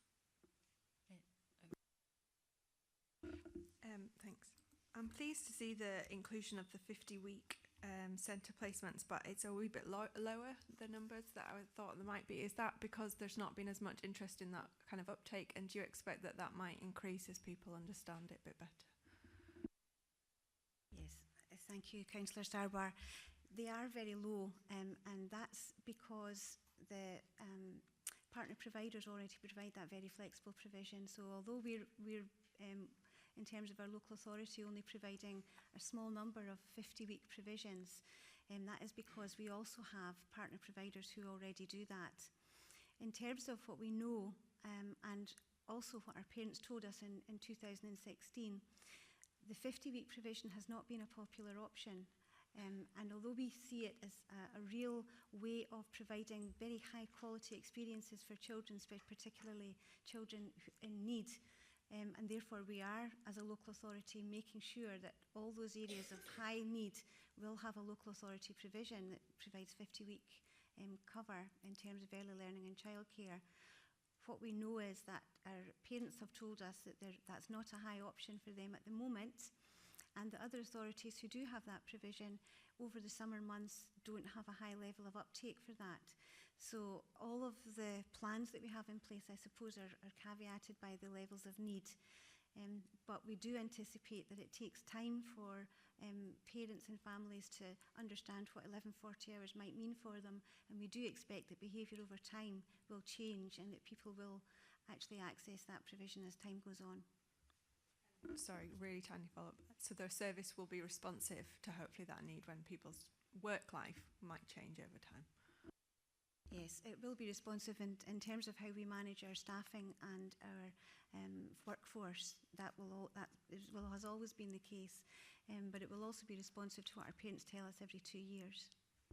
Can I just say a wee bit there, picking up on Sharon's point? There has always been a lag since the introduction of, for example, the 475 hours for 3-year-olds. In terms of the uptake of that, that was really slow, and that took a long time to bed in. Similarly then with the 600 hours and the options of full days in there, that's taken quite a while. So we absolutely anticipate that in coming years, when people do see what is available to them, that those demands will change, and we will be ready to respond to those changing demands. Thank you, Sheena. In moving the report, I think at page 87 at 2.8.1, where it talks about the key principles for delivery of the plan, and very much it's just the start of the consultation phasing. There's a huge amount of work still to be done, but those of us that have done the childcare shuffle of trying to juggle it all together. I bored Councillor Forbes for hours on this subject about all the complications of it. Know that, you know, for many parents it really will be that issue that Fiona Sarwar was talking about, as people begin to realise what actually it will mean for them, what opportunities there are. It'll be very interesting to see how it develops. Can I ask if there's any comments on the report? Oh, actually, sorry, Councillor, I need a seconder for my... Convener, thank you. I'm very happy to second moving the report. Some years since I did the childcare shuffle, for John Ribbick's advice, it was almost all in the Oak Bank area between the community centre, Oak Bank and the high school. So it wasn't too difficult. You could even do it on foot. However, this is a massive change, a massive expansion in childcare. And let's not underestimate the task. Several of us were at the presentation that officers kindly gave us in advance of the meeting. And just the sheer volume of work, the sheer amount of administrative and managerial works associated with this is substantial. And I would like to commend the team on making a very quick response, Executive Director and Convener, to a wee bit late notification from the Scottish Government about the funding. Having said that, I'm pleased that the response about the funding, have we had it in writing yet? Yes. Yes, we have. We've got it in writing. The ink is dry. That the funding that we requested as a council unanimously will be provided, and that makes a great deal of difference, because we can go ahead with our plans fully in the knowledge that they will be funded by support from the Scottish Government. That's really important. This is a game changer. It's a life-changing thing for many people, because it will allow choice. Just as we spoke at the last more controversial topic about parental choice, this will allow families and parents and hopefully youngsters to have a choice of what they will. The choice will be expanded, and Fiona's point about childminding was perfectly well made, and it will allow people flexibility, I think, as well. There'll be an element of pick and mix within the constraints of the resources available, of course, but I welcome this, and I think it's something that I've yearned for a long time, and warmly welcome it, Kavina. Thank you, Councillor Wilson. Comments on the report, Councillor Starwire and then Councillor Rebick. Thank you. I just wanted to share just a kind of a brief good news story, because I think that your kind of quick responsiveness to this is already creating good change. And I was recently at a parent council where they spoke about the benefit of the upstaffing within the early years provision, and it's meant that there's been sort of nursery staff available to take on other roles, and that they're already training and provision of kind of the social care element, and that they're working with new family groups, and the benefit that that's already having, that there's already an uptake of that. So it was just to say that, you know, there's already good reports coming out about this. We like positive stories.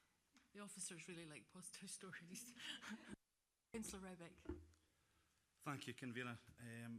I certainly believe that the expansion of early years childcare to 1,140 hours for all 3 and 4-year-olds and eligible 2-year-olds is excellent Scottish Government policy, and it has the potential, as Councillor Wilson says, to be truly transformational for our country.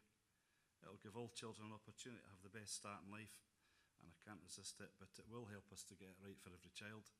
And it will also help in our fight to mitigate the worst effects of modern Britain's disgrace, that which is in-work poverty. However, as with all great policy, it requires both political will and the hard work of our officers to implement it. And I also think in politics it is important to complement political opponents where it's appropriate, and I'm happy to do that today for Councillor Shires and Councillor Wilson, who I'm due an apology and a pint to anyway. But I mean that genuinely. But with Councillor Shires and Councillor Wilson's forgiveness, I think it's even more important that we acknowledge the hard work of our officers on this. I know it's been challenging, I've seen it being challenging, and it will continue to be challenging, because we have to strive to achieve the difficult balance between parental flexibility and the practicalities of delivery, which isn't going to be easy, and also the importance of delivering a blended choice between council nurseries, partner providers, and yes, childminders, and that won't be easy, so it will be challenging going forward, but I think it's important that this committee acknowledge the hard work and the detail that we've had so far. I think I would also like to acknowledge the decision for phasing in the areas of most need, such as Latham, Aelith, North Newton, Cooper Angus. I think this is just reward for their work around adverse childhood experiences and the imaginative use that a lot of these schools have had in the area of pupil equity fund money. Early years childcare expansion will make Scotland a better place, I have no doubt about that, and we in the SNP group here are delighted to note the excellent progress made in this paper. Thank you. Thank you, Councillor Rebick. Councillor McDade. Thank you, Convener. And I'll also offer my thanks to the officers for their hard work on this. I don't underestimate how much goes into it, having tried to compile a number of different statistics earlier in relation to it. I would be remiss and failing to represent my constituents' interests, I think, if I didn't say that I am still unhappy, obviously, about the implementation in my ward. Obviously, it is a massive geographical area with sparse population, but that does mean that we will be failing, in my view, in terms of accessibility with the distances people are going to be required to travel to actually access this, and it doesn't open up the opportunity for people to get back to work if they're having to travel an hour to drop their child off and then travel an hour back to go to work. So I welcome the policy in general, and I absolutely think the provision elsewhere is great. I do not feel the provision in my ward is, not all of my ward, but Loughrea and Aberfeldy, absolutely, I think that's great that it's going to 45 weeks, and totally welcome that. But I think the rural parts of my ward, particularly in Western Highland Perthshire, are going to be lacking within the policy, and I hope that in future years that will be reviewed, and that we can work on that. But from my constituents' interest, I would be failing them if I didn't raise my concerns about that. Thank you, Councillor McDade. I note that there's in the recommendations there's further reports to be brought back in due course. I'm sure officers will update on local situations as it moves forward. Any other comments, or can we just agree the report? Thank you. Convener, can I ask for my dissent to be noted specifically in relation to the rural provision? Thank you. Moving on to paper 7, which is the implementation of Carers Scotland Act 2016, snappy title. This is a very interesting report focusing on a very key group within Perth Kinross, and I'll ask Sheena Devlin to introduce the report. Thank you very much, Convener. This report sets out proposals for implementing our new statutory duties in relation to young carers contained in the Carers Scotland Act 2016, and it seeks approval from committee for a framework of support for that group of young people. The new statutory duties came into effect on the 1st of April 2018 to ensure that the well-being and future progress of young carers under 18 are not adversely affected by their caring responsibilities. I would want to let the committee know that we were not in a position to bring a paper around about this prior to the publication of the statutory guidance that would support this legislation, and the statutory guidance was only published on the 23rd of March, and therefore whilst the new duties came into effect on the 1st of April, this is the first opportunity that we've had to bring a paper having taken cognizance of that to you. The setting of the eligibility criteria for support for young carers from school entry to 18 years is the responsibility of Perth Kinross Council, and it has been produced in partnership with NHS Tayside and PCAV's Young Carer Service. Getting it right for young carers, a framework for support has been prepared to enable the assessment of needs and provision of appropriate and individualised support to these young carers. Every young carer now has a right to a young carer statement which identifies their personal outcomes and individual needs, as well as setting out how these will be met. This report outlines how this will dovetail with existing processes which are working very well for all children and young people. It is also proposed that the government funding that has come to support the Carers Act is used to increase capacity for the preparation of young carer statements for young carers with higher levels of need. And Jackie Pepper, Deputy Executive Director in Perth Kinross, will talk us a wee bit in more detail, talk to us in a bit more detail about how we also intend to augment that government money with some money that was made available to us in the most recent budget settlement as well. Okay, thank you. Jackie? Thank you, Sheena. The budget motion for this financial year provided some non-recurring funds and some recurring funds to support, in particular, young carers. And with the Carers Act, as you'll see, there was the budget that we have is £30,000, and with the additional funding, we're going to increase that post to a full-time post, and we'll be able to continue that with the incremental increases that will come through the Scottish Government funding for the Carers Act. So that allows us to do more sooner in relation to support for young carers, particularly with those that are at the highest level of need, and will have greater capacity to do that much more quickly.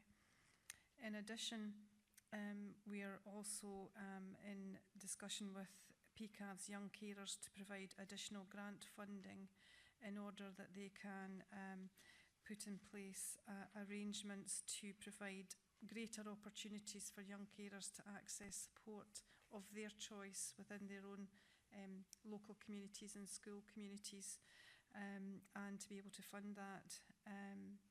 We're also in discussions with the Mind of My Own provider that you might have had some information about, to increase online and digital engagement with young carers, so that we can use that with young carers and expand it to young carers across Perth and Kinross. And also we're in discussion with PCAV's Young Carers about the opportunity for some of the older young carers to take part in the Columba 1400 Leadership Academy, because we hear from young people that they gain so much from that, and we think that that would be something that we would like to see as the part of the Barbara Vaughan legacy, rather than an award or something like that. We think this is something that would be very much promoting and increasing their life chances, and something we'd like to support in the longer term. Thank you, Jackie. I think just the mention of Barbara, you can't really talk about, well, some of us can't talk about young carers without thinking about Barbara and her passionate legacy, that we supported them, but particularly we supported their educational opportunities, because so often that kind of got lost a bit with their caring responsibilities. So it's very encouraging to hear.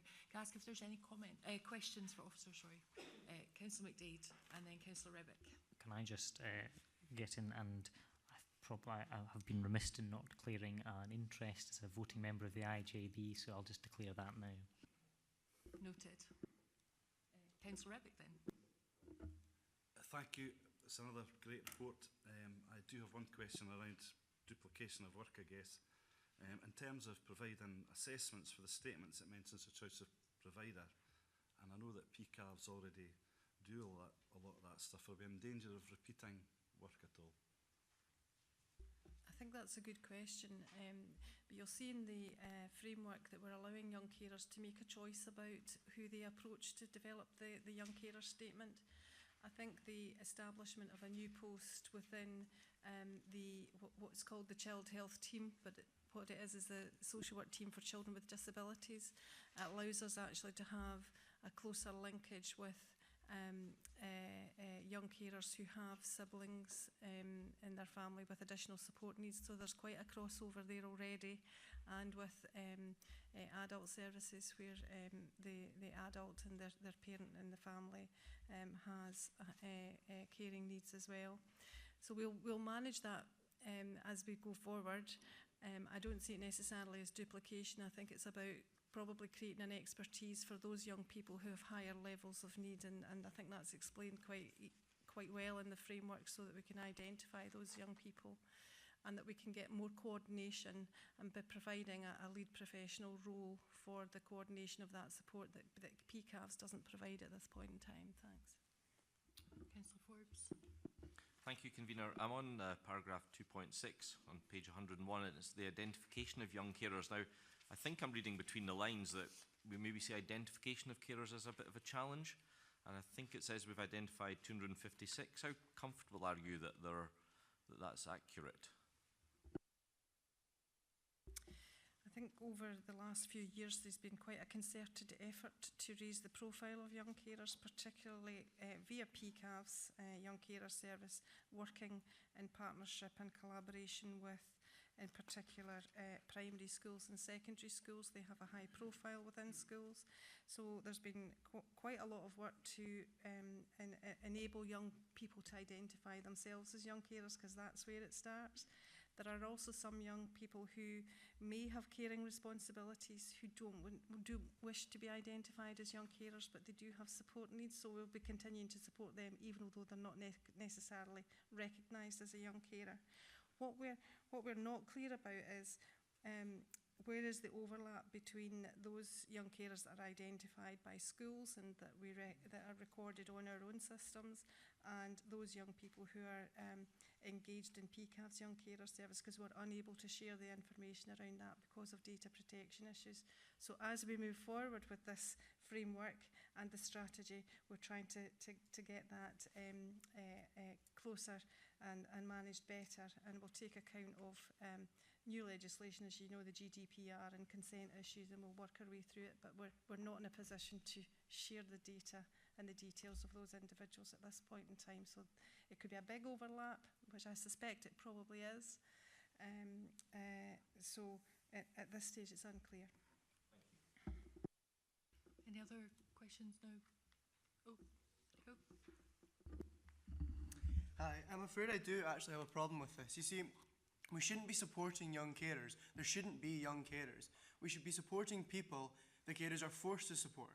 It's so wrong that a young person's life is sidelined due to circumstances that are completely out with their own control. This framework may be a good step in the correct direction. However, it's like putting a plaster over a broken leg. We need to be providing services to help people so that children can live their own lives, something I think we should all be supporting. I would ask if there are any proposals to this extent. Thanks. Jackie? I think in terms of the support for adults who have specific health needs, yes, there's a lot of support to try and address those needs, but if you engage or speak with young carers themselves or people, so we're talking about children and young people who live in families where they may have another family member who has a lot of support needs, that can impact on them. So for example, that might be simply that they may have more responsibilities. They might be undertaking some house care responsibilities. They might be doing shopping, cleaning the house, rather than personal care of the individual. So it does have an impact on those young people. So, and they want to do that, and they want to do that for their families. So how do we enable them to provide that care, but also allow them to have opportunities to be a child and enjoy themselves as well? So it's about understanding some of the complexities around that. Thank you. Are any other questions now? Well, I'm pleased to move this very important, actually, report. The second. Thanks, Convener. I think the last contribution there was particularly valid, and it's from a young person's perspective, which is something that we don't always get direct access to. The role of a carer, whether you're a 70-plus-year-old man like me who's a carer, or you're a young bairn growing up, is not an easy one. Nobody, first of all, tells you what your job is. Nobody tells you at what stages things are going to happen, and often you don't get any training. And sometimes you fall into the role, and it doesn't all happen in day one. So what happens in day one is always different from day 10, and so on. And Convener, I deliberately speak about this with a wee bit of emotion, because I can share that emotion of how young people find themselves involved in that situation and not maybe even be aware of it, or even see it evolving, or understanding their role and the pressures and the difficulties that's on them in their learning, their schooling, growing up, and also trying to enjoy themselves. So I think you were right to raise the challenge, but this is at least a step in the right direction. And life is often about taking short steps in the right direction. I think this will make a good deal of improvement. I think it will help understanding of the role of carers and young carers in particular, but it will also enable us to monitor inputs into the process and see in terms of outputs what the benefits will be, and that might help to take us forward in the future and to see what else might be needed, because often an incremental approach is the best one. It may be slow and it may be fitful, but I commend the paper, I commend the work that's done in this regard. It isn't easy, because some young carers don't want to be labelled, quite bluntly, don't want that description. either they don't understand the role or they don't want to accept the role. And that's very difficult. And therefore there's a degree of discretion and, I think, caution about the approach to the thing. But I commend the work that the Council's doing, and I wish everybody well in the process. Thank you, Councillor Wilson. I think elected members all received an invitation, possibly, to an event at PCAVS with the young carers in their annual event, and I'm sure they'll be very pleased to see you. And for the newer members who haven't had contact with them, it's very worthwhile going along and hearing about the work that they actually do on the ground. Can I ask if there's any comments on the report? You're happy to agree it? Thank you very much. Moving on to paper 8. Now for something completely different, I think would be the expression. Maximising Primary School Capacities.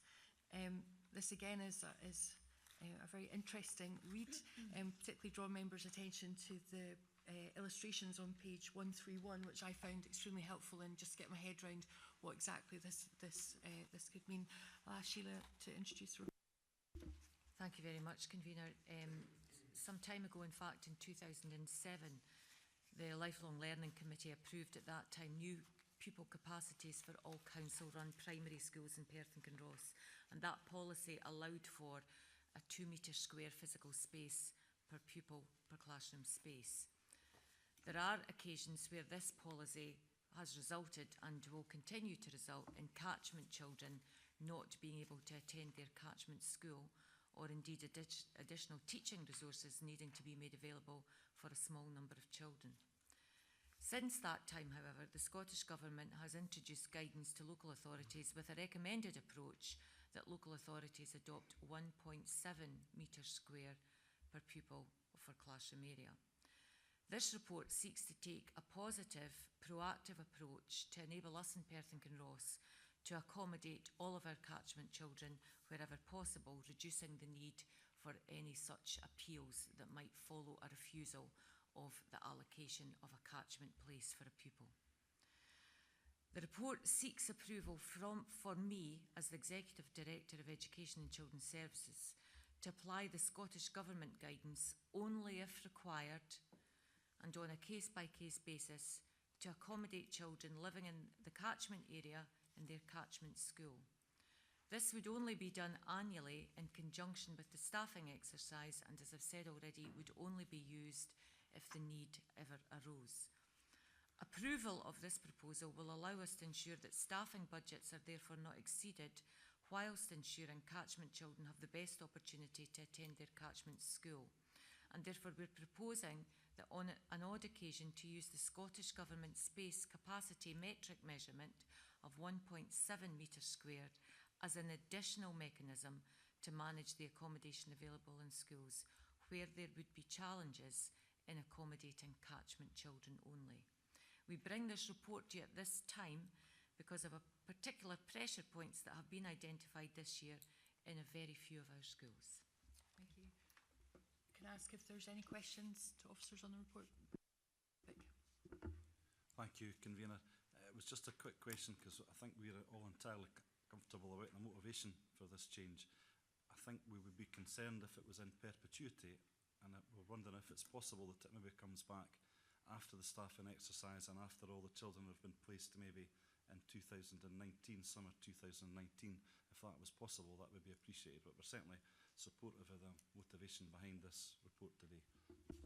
Our proposal would be, Councillor Rebick, that every year when we bring the reserved places paper, which we bring annually to this committee, we would include within that a particular paragraph that would indicate how often we have had to apply it, how many children that affected, and how many places that we were able to avoid refusing. So we would bring that very positive information as part of that annual report. And I would just want to reassure you that this is something that would be looked at on a case-by-case basis. So if you like, it's zeroed and then started again, but only if necessary. That would be greatly appreciated. Thank you. To give you comfort, Councillor Ribbett, if you look on page 126 at 3.3, item 2, it does indicate that. I wasn't clear whether that was in fact. We could maybe have the wording tidied up there a bit so that it reflects that. It's okay. Much appreciated, though. Thank you.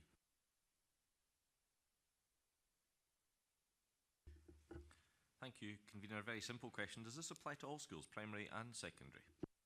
This is just for primary. Councillor McDade. Thank you.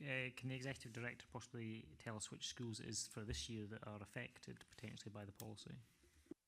There are 3 schools, Councillor McDade. It's RGM, Community School of Auchterarder and St Dominic's would be the 3 schools. Thank you very much. Any further questions? I'd move the report. Councillor Wilson. Thanks, Convener. I'm happy to second that. Karen Robertson has sometimes a hard task trying to fit everybody in. The intention is just make it slightly less difficult. I wouldn't say easy. I want to take issue with the Perthshire Advertiser, who seem to want to use the term just squashing folk in. This is nothing of the sort, Convener, as we well know. And let's set the record straight.